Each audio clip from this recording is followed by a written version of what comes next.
Radio.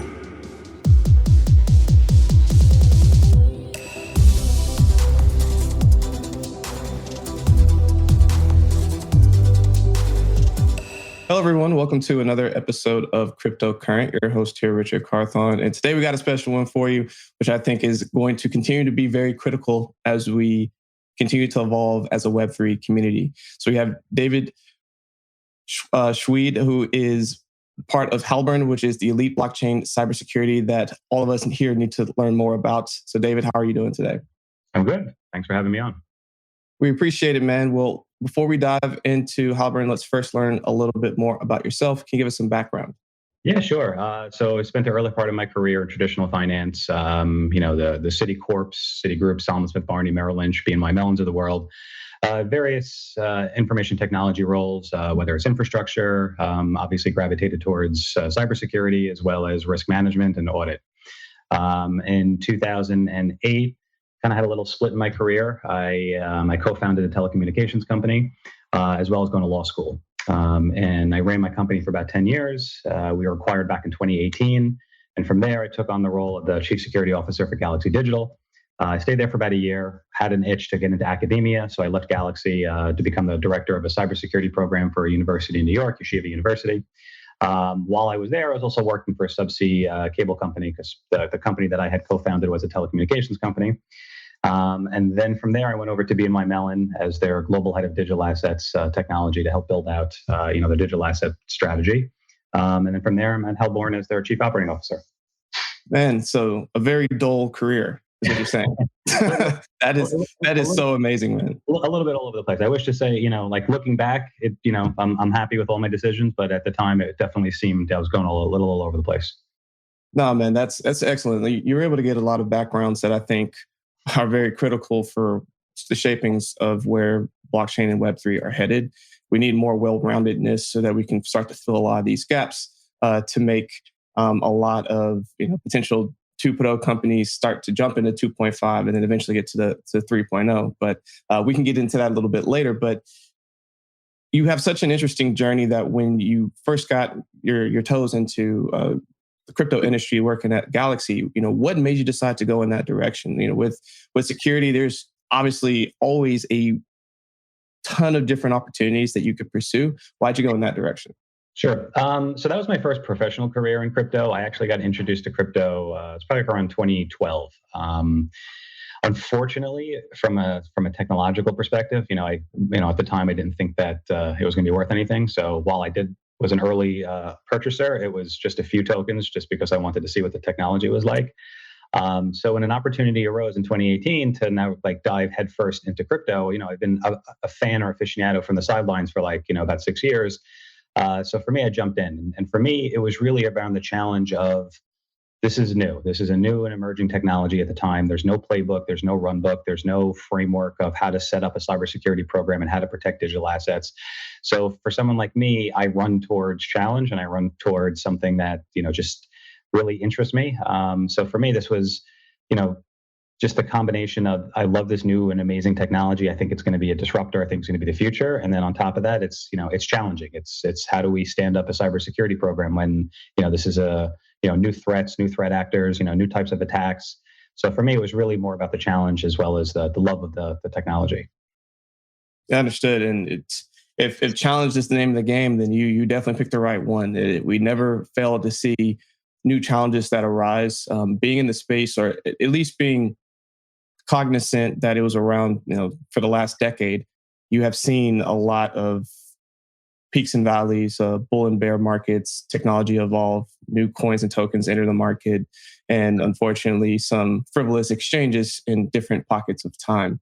So as we look at Halborn blockchain security, what is it that you're aiming to accomplish with this company, and how would people or how would different organizations be able to utilize Halborn? Sure. Our mission's simple. Our mission is really, it's to protect the ecosystem. And we do that through securing the entire project. So, we're not necessarily narrowly focused on performing a smart contract audit, or doing like a web app pen test. What we like to do is we take a look at the project and then from a risk-based perspective, identify where the potential exploitation points or the vulnerabilities in the infrastructure, the architecture, or the code. and then we'll help protect it. I think it's important for for people to realize that, like I said, like it's such a new technology that, or there's like no framework and there's no run book. So I think it's important for people to understand that there's no silver bullet in crypto. That it's a strategy where you have to deploy multiple different lines of defense, whether it's working with an external auditor, whether it's having a bug bounty program, hiring an extensive internal staff of a chief security officer as well as security engineers. But there's a multifaceted approach that organizations need to do in order to provide the requisite level of protection of their application.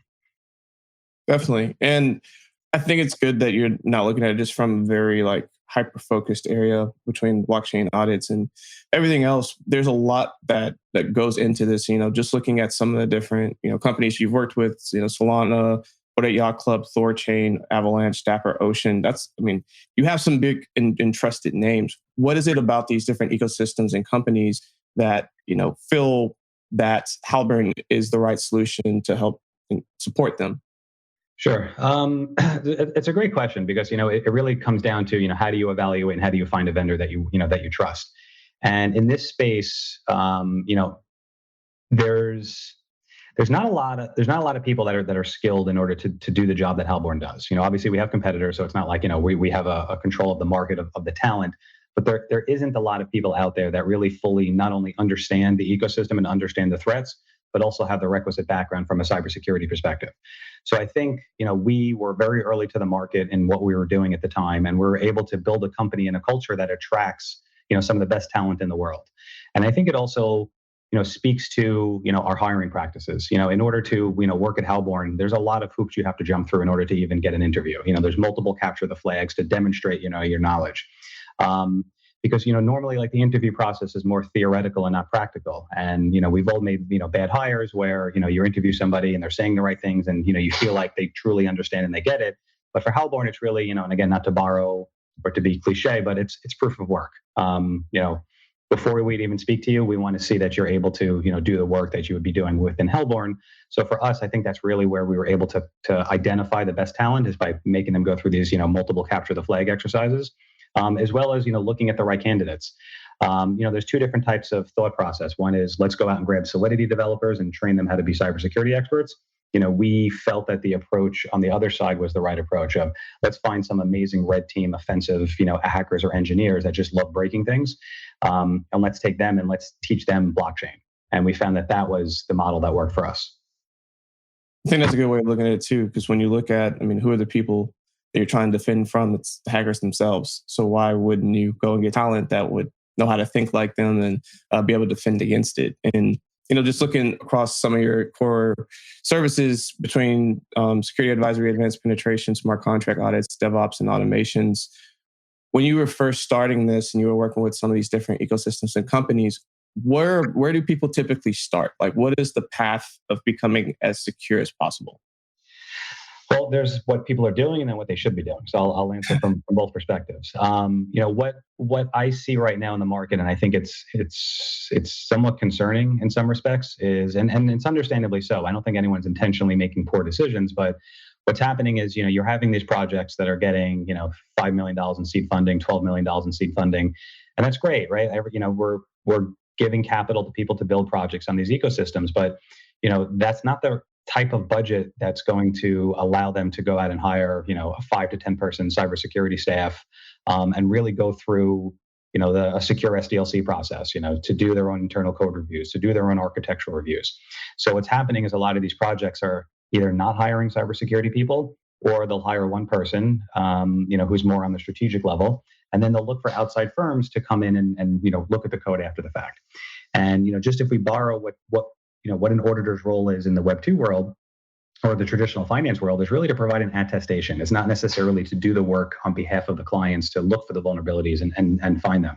It's supposed to be, here it is, it's secure. Let me provide your auditor stamp of approval that there's an attestation that everything is secure. And we're not seeing that. We're seeing a lot of code come over to us that's just riddled with vulnerabilities or riddled with critical vulnerabilities. And that's not the case for everything. There are many times we'll get a report where we won't really find anything critical. We'll find some mediums or lows. But more often than not, we're identifying some major critical vulnerabilities, which to me telegraphs that there's a root cause issue in a lot of these projects where they're not hiring the right staff. They should be hiring the same types of hackers and engineers that we have on our side. So we are truly an independent review of it and not necessarily like the first review of that code. Yeah. I think that's a good way of putting it. Is like, look, you're here to give a stamp of approval. You're not here to like fix everything. But with doing that, and as you're looking at Web3, and unfortunately, a lot of these companies are kind of working backwards in that capacity, it kind of feels like it's one of those challenges that you face between like startup versus enterprise. And like, how do you, find the balance of the in between? What's been your approach to kind of trying to fill that gap? Yeah, and you know what? That's a great point. It's the enterprise market, and in Web3 things are different, right? Like the risks are a lot heightened. These are bearer assets. Anybody that gets control of any one of these, equities, tokens, whatever word you want to use, asset, they have it. So what worked in the startup world and the fintech world in Web 2, it doesn't work in Web 3. And I think that's where the challenge is, because the run book that people are doing in Web 3 was fine in the Web 2 world. You can just go out and buy a whole bunch of different types of vendor tools. You can run them through static and dynamic code analysis, and you're generally going to reduce the risk, the risk profile by a significant amount. But here in Web 3, any vulnerability can lead to, a complete loss of funds. So we need to be looking at things through a much different lens, and we need to, generate a new playbook when we're, creating these startup fintechs. And I think that's really where the challenge lies today. I agree. And as we look at where we're headed in 2023, as we continue to evolve into the future, unfortunately, 2022 was riddled by a lot of black swan events that was self-induced by, I think, over-leveraging greed. And just straight up fraud. How can companies continue to protect themselves as we head into the future? So I think part of it's our own fault, right? And I think you hit the nail on the head. And I always tell people, like, stop chasing the yield. If you're you're getting a 20% return and the traditional financial markets is giving you 4%, that 16% has to come from somewhere. So it's either coming from criminality, it's coming from just YOLOing loans without any sort of a risk profile. So I think part of it is on us that, we are gravitating towards projects that are giving us, 100 or 200 extra basis points. And, I think we need to demand better security, and we need to demand better risk management, as users of these different applications. And I think using security and using proper risk management should be the differentiator for programs. For someone who's obviously, in this field, if somebody was advertising, hey, listen, here's our security profile, and it's like top notch, and they go through and I'm reading this, amazing playbook, but they're offering me 8%, and another project that, has no white papers and no security is offering me 10%, I'm going for the 8. And I would tend to think that most people would do the same. So I think, as a whole, as a community, we need to demand things to be a little bit more secure. So part of the issue is on us.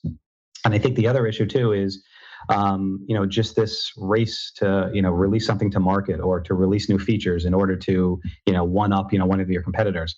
And I think that's the problem too. Not that we necessarily need to slow down, because it's great that everybody's developing and everybody's building, but you can pump the brakes a little bit in order to, establish a little bit more oversight and a little bit more control. So I think just in general, as an industry, we are part of the problem because of what we're demanding. And then I also think that a lot of these projects, should be taking on security, not necessarily as an afterthought, but part of their actual offering itself as a feature. Yes. And the part of the yield that I want to just spend a little bit more time on is that I think it really went overlooked that when people are offering these types of really large yields, a lot of the places where you could get those types of yields, Web3 is all about custody. And in order to participate in some of these yields, you have to basically give up your custody and pray that you get it back. So in the traditional bank, when you give the bank your money, you're basically trusting them to give your money back. And because of FDIC, $250,000, you're covered, you're insured, you are going to get that money back because of laws put in place to protect you. In crypto, there's no such thing. And we're seeing that right now between all the bankruptcies, between things like Celsius and even looking at BlockFi and some others. How critical do you think it is that people continue to understand the trade-off between self-custody and not?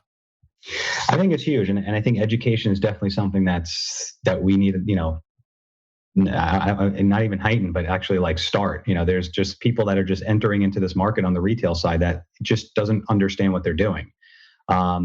So to understand, the whole not your keys, not your crypto, I think most people have heard that term, but don't like fully actually understand that. So they don't necessarily understand the differences and the nuances between, custodying on an exchange versus self-custodying on a ledger versus using a wallet software.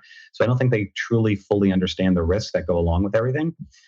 Because you're right, like just in the traditional financial system, it works the same. It's really the same thing. You deposit your money in a bank, they take that and they loan it to somebody who's getting a mortgage. The difference is banks have capital reserve requirements. They have risk management profiles when they're looking at the client, their risk profile before they're giving out a loan.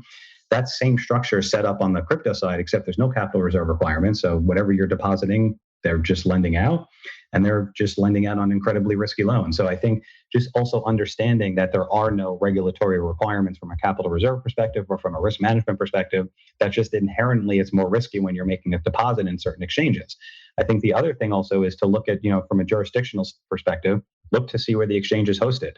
In the beginning days of crypto, people were running towards jurisdictions with no oversight because let me just launch a product and I don't have to worry about the regulators knocking at my door.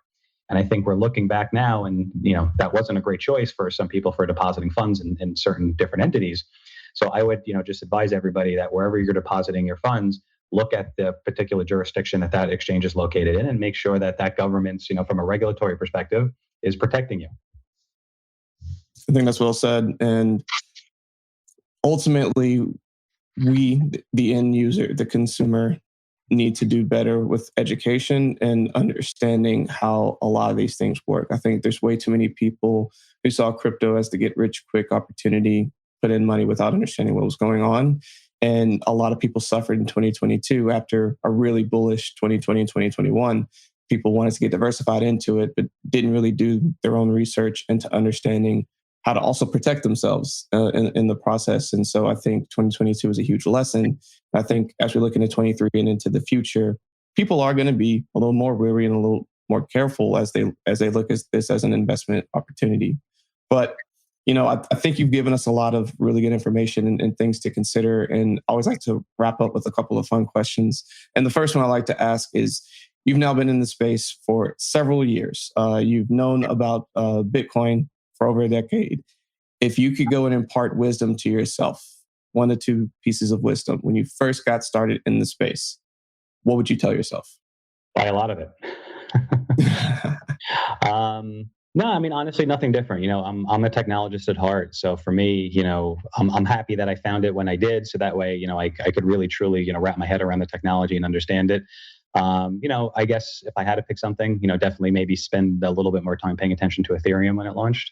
At the time, I don't think I, really could wrap my head around the potential impact, to digital assets from EVM and from smart contracts. That is obviously such a differentiator between the two. So I think that would be my only thing is, when Ethereum came out to, really dive headfirst into that project.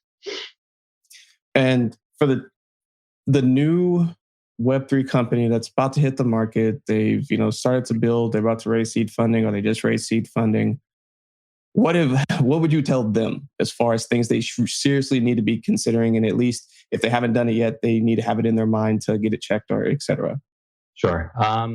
This security, no matter what your project is, security is going to be important. So whether it's ultimately going to result in a loss of funds, which is really where most people wrap their head around when they think about security. The other piece of it is just also reputational risk. If there's a failure in your project, or even if there's a hack and there's minimal funds stolen, you're going to lose trust in the ecosystem. So, my advice would be take security seriously and devote a decent portion of your budget to hiring security staff, and not just the CISO. That's the other issue I think, or the other concern I see a lot of projects making is they think just, that one hire is going to be the silver bullet.